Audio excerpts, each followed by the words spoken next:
महापालिका क्षेत्रातल्या अनधिकृत बांधकामांवर हातोडा पाडण्यात आलाय त्याबाबतची बातमी। अनधिकृत बांधकामांवरील कारवाई करण्यात आलेली आहे। ठाण्यामध्ये अनधिकृत इमारतींवर पालिकेने तोडक कारवाई केली। 5 दिवसांमध्ये 73 अनधिकृत इमारती जमीनदोस्त केल्यात, तर काही ठिकाणी प्लिंथ, कॉलम, स्लॅब, वाढीव बांधकामही हटवण्यात आले। हायकोर्टाच्या आदेशानुसार महापालिकेच्या 9 प्रभाग समिती क्षेत्रांमधील अनधिकृत बांधकामांचं सर्वेक्षण करण्यात येत आहे। याशिवाय प्रभाग समितीच्या बेट निरीक्षकांनी केलेल्या नोंदणीनुसार ही कारवाई केली जाते। यापुढेही अनधिकृत बांधकामांवर प्रभाग समितीनिहाय कारवाई सुरूच राहणार आहे। ठाण्यातलं ही एक्सक्लुझिव्ह दृश्य।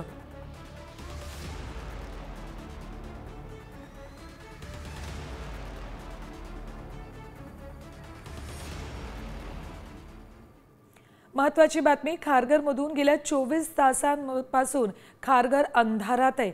भिंगारी उपविभागातील 33 केव्ही अधिराज फीडर आगीत केबल जळाल्या आहेत। त्यामुळे तब्बल 126 ट्रान्सफॉर्मर, 2 उपकेंद्र बंद पडली।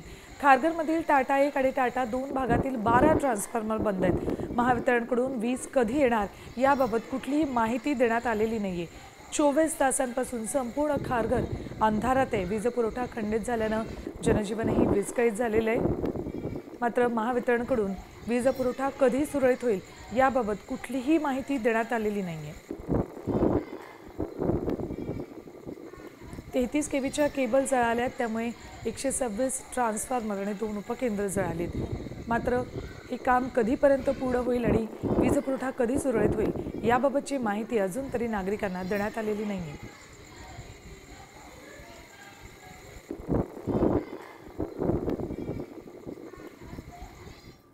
यानंतर बातमी आहे अमेरिकेचे राष्ट्राध्यक्ष डोनाल्ड ट्रम्प यांच्याबाबतची। त्यांना नोबेल पुरस्कारासाठी आणखी एक नामांकन देण्यात आलंय। अमेरिकन काँग्रेसनं बडी कार्टर यांनी ट्रम्प यांची या पुरस्कारासाठी निवड केली आहे। इस्रायल आणि इराणमध्ये युद्धबंदीचं श्रेय ट्रम्पना देत हे नामांकन देण्यात आलंय।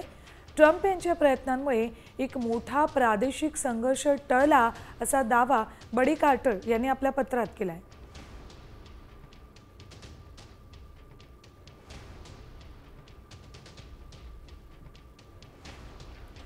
तर आताची सगळ्यात मोठी बातमी येते मुंबईतून। 28 जूनपर्यंत सलग 5 दिवस समुद्राला उधाण येणार आहे। समुद्रात 3.5 मीटरहून अधिक उंचीच्या लाटा उसळतील। यामध्ये 26 जूनला सर्वाधिक 4.75 मीटर उंचीच्या लाटा उसळतील। त्यामुळे मोठ्या भरतीच्या वेळी नागरिकांनी समुद्रकिनारी जाऊ नये असं आवाहन प्रशासनानं केलं आहे। विशेष म्हणजे मोठ्या भरतीवेळी मुसळधार पाऊस झाला तर मुंबईच्या सखल भागांमध्ये पाणी साचण्याची शक्यता आहे।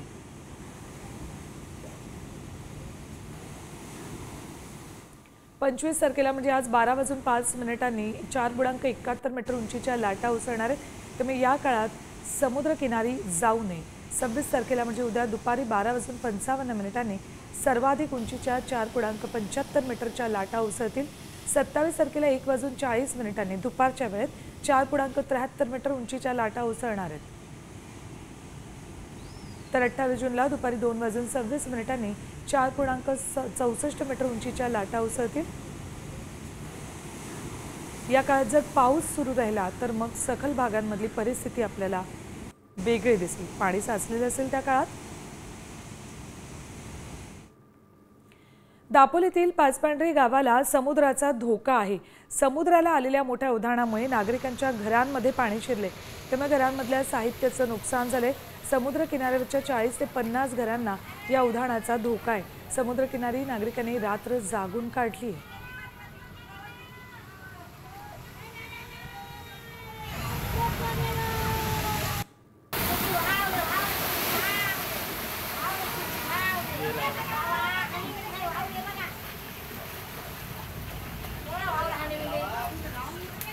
तर तिकडे पश्चिम विदर्भातल्या 5 जिल्ह्यांना पावसाचा इशारा देण्यात आलाय। पुढील 5 दिवस म्हणजेच 29 जूनपर्यंत पश्चिम विदर्भातील सर्व 5 जिल्ह्यांमध्ये पावसाची शक्यता वर्तवण्यात आली। या कालावधीत वाऱ्याचा वेग ताशी 30 ते 40 किलोमीटर राहणार आहे। या कालावधीमध्ये शेतकऱ्यांना, नागरिकांना विशेष काळजी घेण्याचे आवाहन प्रशासनानं केले।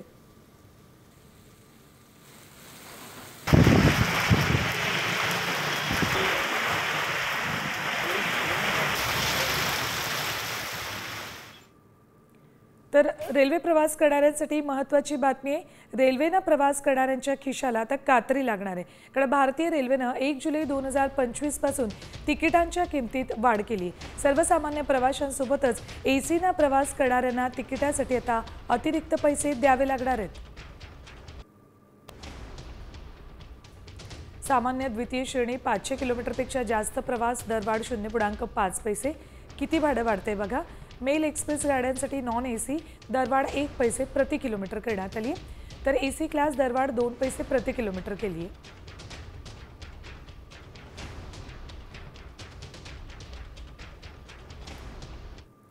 तर आता केंद्र सरकारनं कर्मचाऱ्यांना मोठी खुशखबर दिली। पीएफच्या ऑटो क्लेम सेटलमेंटसाठी नवे नियम लागू करण्याचा निर्णय घेतलाय। त्यामुळे आता नोकरदारांना आपत्कालीन परिस्थितीत 5 लाखांपर्यंत पैसे काढता येतील, तर त्यासाठीचा कालावधीही 10 दिवसांहून 3 दिवसांवर आणला आहे। बघा, ईपीएफओनं पीएफची ऑटो क्लेम सेटलमेंटची मर्यादा वाढवली आहे। आपत्कालीन परिस्थितीत पीएफ काढण्याची मर्यादा 1 वरून 5 लाखांवर नेली आहे। शिक्षण, लग्न, घरासाठी ऑटो क्लेम सेटलमेंटनं पीएफ मंजूर होणार आहे। या सुविधेमुळे 95% क्लेम 3 दिवसात मंजूर होतील। आधार, पॅन कार्ड, बँकेची माहिती ईपीएफओला जोडली असल्यास इतर कागदपत्रांशिवाय क्लेम मंजूर होणार आहे।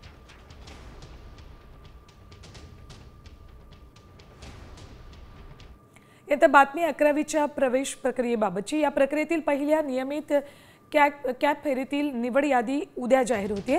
विद्यार्थ्यांना प्रवेशासाठी मिळालेले महाविद्यालयांची निवड यादी आणि पहिल्या फेरीचा कट ऑफ जाहीर केला जाईल, अशी माहिती माध्यमिक आणि उच्च माध्यमिक शिक्षण विभागाने केली।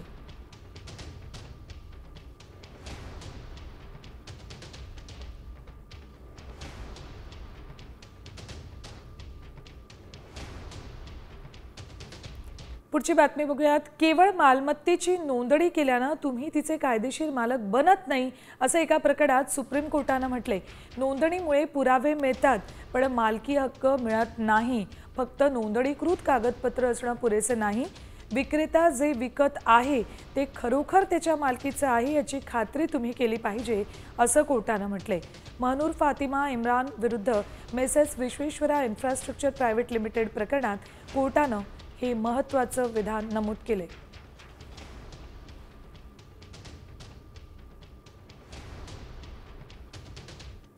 यानंतर आता बातमी आहे बिबट्याशी भिडणाऱ्या मजुराची। वीटभट्टीवर काम करणारा कामगार बिबट्याशी भिडलाय। हा कामगार काम करत असताना बिबट्यानं त्याच्यावर हल्ला केला। यावेळी बिबट्याच्या तावडीतून सुटका करण्यासाठी त्यानं ताकद पणाला लावली। बिबट्या हल्ला करत असताना या व्यक्तीनं बिबट्याला गच्च पकडून ठेवलं। लोक बिबट्याला विटा मारत होते, आरडाओरडा करत होते, तरी देखील बिबट्या या व्यक्तीला सोडत नव्हता। अखेर 5 ते 6 मिनिटं झुंज दिल्यानंतर बिबट्यानं धूम ठोकली। या हल्ल्यात ही व्यक्ती जखमी झाली, मात्र त्यानं बिबट्याच्या हल्ल्यात आपला जीव वाचवलाय। ही घटना उत्तर प्रदेशातल्या लखीमपूरच्या बाबुरी गावात घडली।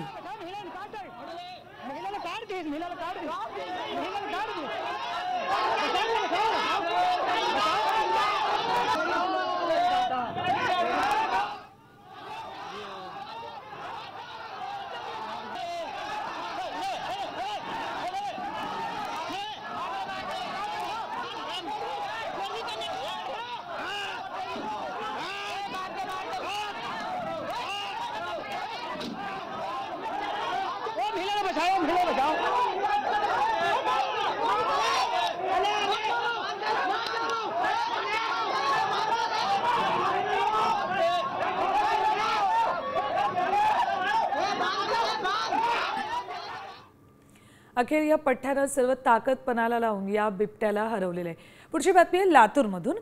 महिला कॉन्स्टेबलचा नवा व्हिडिओ आता समोर आलाय। पोलीस अधिकारी प्रणिती मुसने एका वकिलासोबत हुज्जत घालताना दिसतात। अरेरावीची भाषा करत तू दीड दमडीचा वकील असल्याचं तिनं म्हटलंय। या मुजोर महिला पोलीस अधिकारी प्रणिती मुसनेवर निलंबनाची कारवाई करण्याची मागणी नागरिकांनी केली। त्यामुळे आता प्रशासन काय कारवाई करतंय याकडे लक्ष असेल। कालच या पोलीस कॉन्स्टेबलचा 3 तरुणींना मारहाण करतानाचा व्हिडिओ समोर आला होता।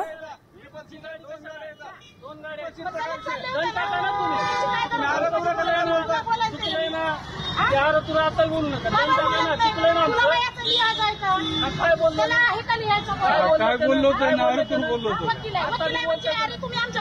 इज्जत करताय का तुम्ही? आम्हाला बघून दीड चौक केलेत का आम्ही? मग काय म्हणतील? दीड चौक केलेत का आम्ही? काय म्हणतील लोकं? दीड का आम्ही? मला माहिती नाही. मग माहिती कसं नसतं?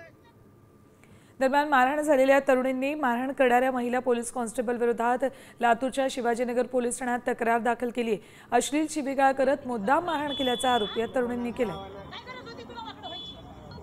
माझा आई तू कशामुळे व्हायला? मलाही 2 मुली आहेत. कळलं ना? तू तुमच्या काय झालं सगळा प्रकार, कशासाठी शिवीगाळ केली आणि मार? काही नाही, आमची चुकी फक्त एवढीच होती की आमची इमर्जन्सी असताना आम्ही तिघे एका गाडीवर चाललेलो. त्या टायमिंगला त्यांनी आम्हाला शिवीगाळ केला. साईडला गाडी घे बोलले. आम्ही साईडला गाडी घे बोलले आम्ही साईडला गाडी घेतली. त्या टायमिंगला त्यांनी आम्हाला विचारलं. त्या टायमिंगला बोलले की तुमची मायबाप हे शिकवलं का तुम्हाला? बिन बापाची औलाद आहेत का तुम्ही? बिन माईची औलाद आहेत का तुम्ही? असले शिवीगाळ केले त्यांनी. तुला मारहाण तुला केली, काय आता काय मागणी? मागणी काहीच नाहीये. त्यांनी आम्हाला आमची माफी मागावी आणि मेन म्हणजे त्यांनी म्हणतात की आम्ही त्यांना अरे तुरे बोलले, काय बोलले तर आम्ही त्यांना काकू आणि सॉरी आमचं चुकलं, तू वाकडं बसलीस ते बसलीस म्हणून असं मला मारायला चालू केला. संदीप भोसले, सामटी न्यूज, लातूर. पुढची बातमी बघूयात. हिमाचल प्रदेशमधल्या प्रसिद्ध पर्यटन स्थळ मनालीत एका पर्यटकाला मारहाण करण्यात आली. हरियाणातील प्रदीप कुमार कुटुंबासह मनालीत फिरण्यासाठी आले होते. यावेळी स्कूटी बाजूला कड्यावरून प्रदीप कुमार आणि स्थानिकांमध्ये वाद झाला. यातून स्थानिकांनी प्रदीप कुमार आणि त्याच्या कुटुंबियांना जबर मारहाण केली. मारहाणीत प्रदीप कुमार यांच्या पत्नीच्या हातातील लहान मुलगाही खाली पडलाय. यानंतर प्रदीप कुमार यांनी सोशल मीडियावर एक व्हिडिओ पोस्ट करत इथे पाकिस्तानपेक्षाही वाईट परिस्थिती असं म्हटलंय. मनाली घूम रहे, कोई प्रोटेक्शन नहीं है मनाली में. ये पाकिस्तान से भी बुरा है, ये पाकिस्तान से बुरा मनाली है. मत आना लोगों, मेरी वीडियो जहाँ तक पहुंचेगी मत आना यहाँ पे घूमने के लिए. आप लोग कोई प्रोटेक्शन नहीं, कोई पुलिस प्रोटेक्शन नहीं है, कोई लोकल प्रोटेक्शन नहीं है. मैं आप लोगों को ध्यान जोड़ता हूँ, मत आना मनाली. अगर हो मनाली तो अपने 4 साथ लेके आना जिन लोगों का इलाज कर सके. नहीं मत आना. तर बातमी पवई IIT मधून. पवई IIT मध्ये हेरगिरीचा प्रकार उघड झालाय. एका अज्ञात व्यक्तीकडून पवई IIT मध्ये 14 दिवस बेकायदेशीर वास्तव्य केल्याचं समोर आलंय. बिलाल अहमद फैयाज अहमद तेली असं या तरुणाचं नाव. तो कर्नाटकातल्या मंगळूर इथला रहिवासी असल्याची माहिती सूत्रांनी दिली. या प्रकरणी पवई पोलिसांनी गुन्हा नोंदवून त्याला अटक केली आहे. तरुणाची NIA आणि IBच्या अधिकाऱ्यांकडून चौकशी सुरू आहे.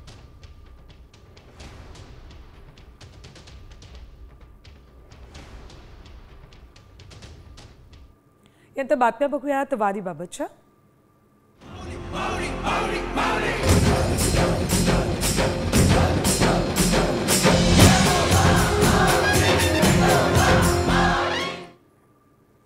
जेजुरी नगरीमध्ये शैव आणि वैष्णवांचा मेळा पाहायला मिळाला. खंडेरायाच्या जेजुरीत माऊलींची पालखी दाखल होताच भंडाऱ्याची उधळ करत माऊलींचं स्वागत करण्यात आलं. डोळ्यांचं पारणं फेडणारा हा सोहळा जेजुरीत अनुभवता आला. माऊलींची पालखी जेजुरीतून प्रस्थान ठेवून वाल्हेर गावात मुक्कामी असेल.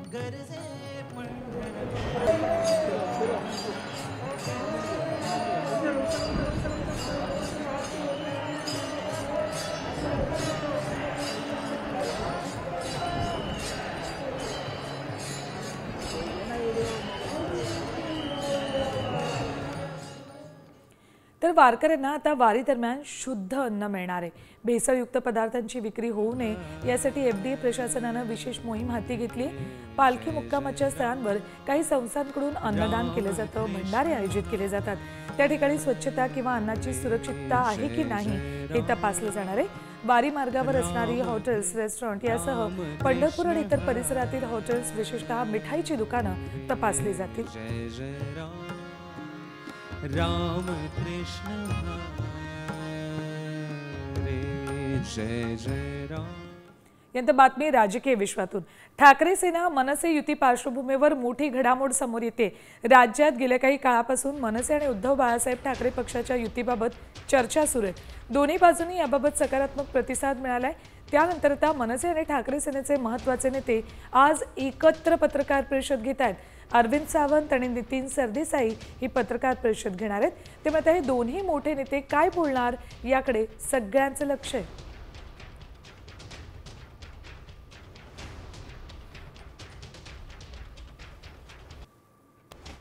बातमी आणखी एक महत्त्वाची, ज्याकडे राज्याचं लक्ष लागलंय. माळेगाव कारखान्यासाठी मतमोजणी सुरू आहे. उपमुख्यमंत्री अजित पवारांचं निळकंठेश्वर पॅनलचे 17 तर चंद्रराव तावरे यांच्या सहकार बचाव पॅनलचे 4 उमेदवार आघाडीवर आहेत. अजून 20 उमेदवारांचा निकाल हाती येणं बाकी आहे. याआधीच उपमुख्यमंत्री अजित पवारांना विजयी घोषित करण्यात आले.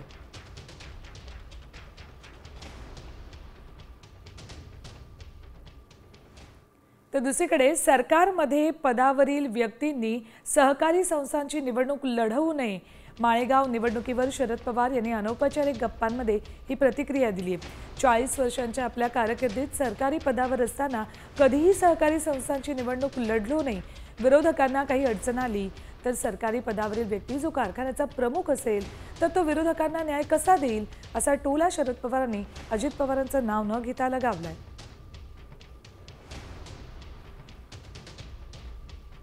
बघा, सरकारमध्ये पदावरील व्यक्तींनी सहकारी संस्थांची निवडणूक लढवू नये. गेल्या 40 वर्षांच्या कारकिर्दीत सरकारी पदावर असताना कधी सहकारी संस्थांची निवडणूक लढलो नाही, असं शरद पवारांनी म्हटलंय. विरोधकांना काही अडचण आली तर सरकारी पदावरील व्यक्ती कारखान्याचा प्रमुख असेल तर तो विरोधकांना न्याय कसा देईल.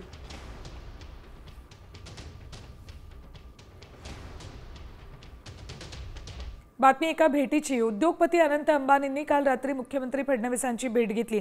गेल्या 15 दिवसात अनंत अंबानी यांनी दुसऱ्यांदा फडणवीसांची भेट घेतली. वर्षा बंगल्यावर दोघांमध्ये तासभर चर्चा झाली आहे. अनंत अंबानी यांनी काल रात्री देवेंद्र फडणवीस यांची वर्षा बंगल्यावर भेट घेतलेली आहे. दोघांमध्ये तासभर चर्चा झाली. गेल्या 15 दिवसात या दोघांची ही दुसरी भेट झाली. त्यामुळे कुठल्या मोठ्या प्रोजेक्टबाबत या दोघांमध्ये भेट झाली आहे का, याबाबत चर्चा सुरू आहे.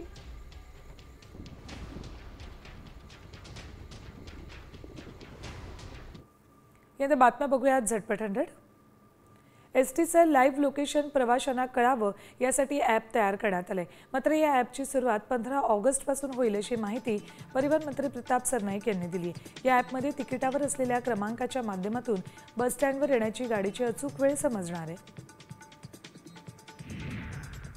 मुंबईच्या धारावी पुनर्विकास प्रकल्पांतर्गत पात्र आणि अपात्रतेची पहिली यादी जाहीर झाली. त्यात 287 तळमजल्यावरील 249 पैकी 161 बांधकामं पात्र झालीत, तर अपात्र लोकांना 5 जुलैपर्यंत पुरावे सादर करण्याची मुदत दिली आहे.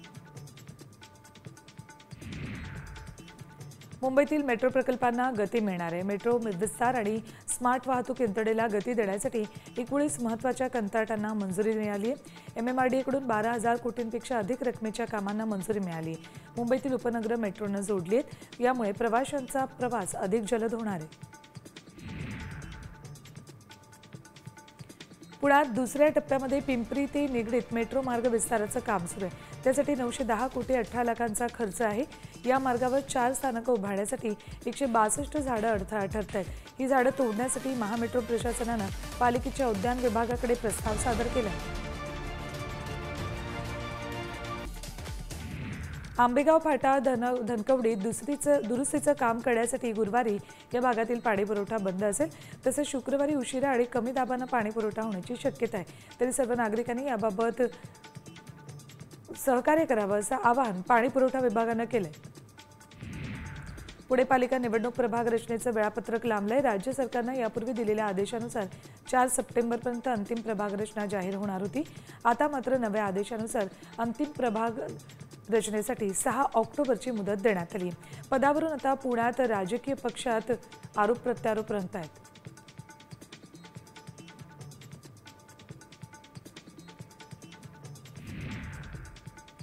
एका पुणेकर महिलेनं दिल्लीतील 3 जणांचा जीव वाचवलाय. पुण्यातील कमांड हॉस्पिटलमध्ये 59 वर्षीय महिलेला ब्रेनडेड घोषित करण्यात आलं.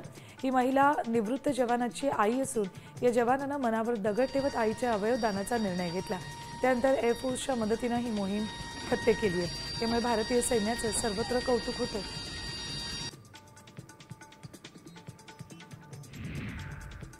धायरीमध्ये प्लास्टिक विक्रीबाबत पुणे महापालिकेनं कारवाई केली. भरारी पथकानं प्लास्टिक विक्री आणि अस्वच्छतेवर कारवाई केली आहे. 25,000चा दंड आणि 150 किलो प्लास्टिक जप्त केले. सीमागड रस्ता क्षेत्रीय कार्यालय घनकचरा व्यवस्थापन भरारी पथकानं ही कारवाई केली. IRCTCनं आध्यात्मिक पर्यटनाकडे अधिक लक्ष वळवलंय. ऑगस्टमध्ये दादरवरून रेल्वे मार्गानं अयोध्या, प्रयागराज, काशी विश्वनाथ ज्योतिर्लिंग यात्रेचं नियोजन केलंय.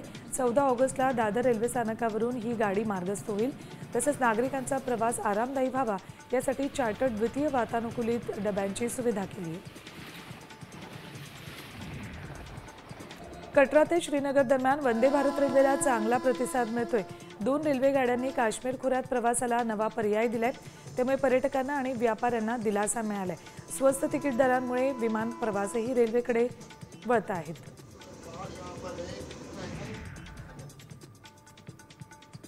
कैलास मानसरोवर यात्रा पुन्हा एकदा पुढच्या आठवड्यापासून म्हणजेच 30 जूनपासून सुरू होती.